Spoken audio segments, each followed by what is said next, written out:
જીવન વિચારોનું વૃંદાવન. વીતી જશે આ સમય, પણ બસ ધીરજ રાખો સાહેબ. સુખ ના ટકી શક્યું તો દુઃખની શું ઓકાત છે. ગમી જઈએ છીએ આપણે ઘણાને, એ પણ ગમતું નથી ઘણાને. દીવાનું પોતાનું કોઈ ઘર નથી હોતું, જ્યાં મૂકો ત્યાં અજવાળું કરે છે.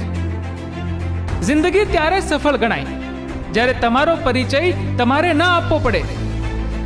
ઉંમર સાથે કંઈ લેવા દેવા નથી, એકબીજાના વિચારો મળે ત્યાં જ દોસ્તી થાય છે. હીરા પારખું કરતા પીળા પારખુંનું સ્થાન ઊંચું છે. ઓવરટેક કરવામાં થોડું ધ્યાન રાખજો સાહેબ. સૌથી આગળ ક્યાંક એકલું ના થઈ જવાય. હક વગરનું લેવાનું મન થાય છે ત્યારે મહાભારતનું સર્જન થાય છે, પરંતુ હકનું હોય છતાં પણ છોડી દેવામાં આવે છે ત્યારે રામાયણનું સર્જન થાય છે. નાટકમાં સૌથી અઘરું પાત્ર મૂર્ખનું હોય છે, અને તે ભજવનાર બહુ જ હોશિયાર હોય છે. શબ્દો તો હંમેશા સંવેદનાથી છલોછલ હોય છે. તેમને છંછેડવા, છેતરવા, છાવરવા, છુપાવવા કે છલકાવવા એ નક્કી આપણે કરવાનું. આપણે માફ તો વારંવાર કરી દઈએ છીએ, પણ ભરોસો તો એક જ વાર કરીએ છીએ. કેમ કરીને રહી શકાય ફૂટપટ્ટીમાં? ઈચ્છાઓ તો હંમેશા માપ બહારની હોય છે. દુનિયામાં જો કોઈ સમયસર આવતું હોય તો તે ખુદ સમય છે, પછી તે સારો હોય કે ખરાબ.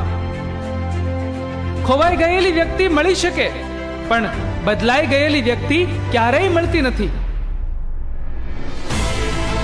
અભિમાન અને પેટ જ્યારે વધે છે ત્યારે વ્યક્તિની ઈચ્છા હોવા છતાં પણ બીજાને ભેટી નથી શકતો.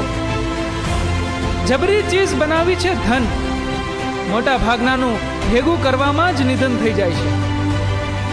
એકલા ચાલવું આમ તો અઘરું નથી, પણ કોઈની સાથે ચાલ્યા પછી એકલા પાછા ફરવું એ ખૂબ જ અઘરું છે. જિંદગીની સફર કેવળ શ્વાસ લેવાથી જીવન ચાલતું નથી, શ્વાસ કાઢવો પણ પડે છે. એમ સંપત્તિ પ્રાપ્ત કરવાથી ન ચાલે, દાન રૂપે આપવી પણ પડે. પોતાનાથી અમીર વ્યક્તિથી ઈર્ષ્યા ના કરવી અને પોતાનાથી ગરીબ વ્યક્તિને જોઈને અભિમાન ના કરવું, એ જ સાચા અને સંતોષી માનવનો ગુણ છે.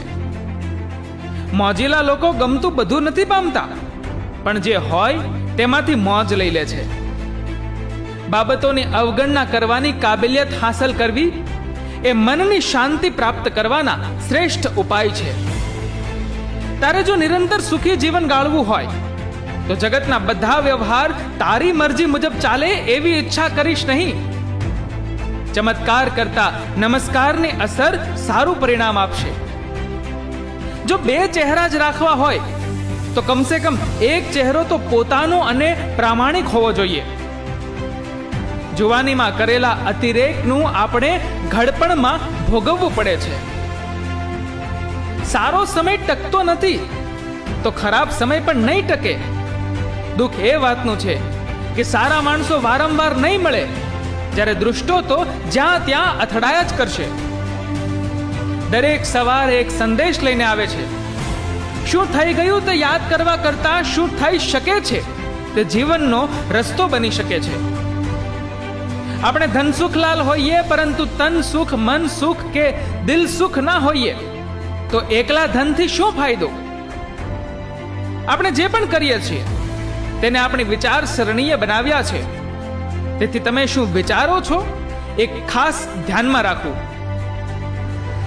કોઈ ફકીરના હાથમાં જ્યારે કંઈક આપશો ત્યારે જાણશો કે આ મહેંગાઈના જમાનામાં પણ દુઆ કેટલી સસ્તી છે. ભૂતકાળમાં કોઈ માણસ પાસે ઘડિયાળ નહીં હતી, પરંતુ સમય હતો. જ્યારે આજે બધા માણસ પાસે ઘડિયાળ છે, પરંતુ સમય નથી.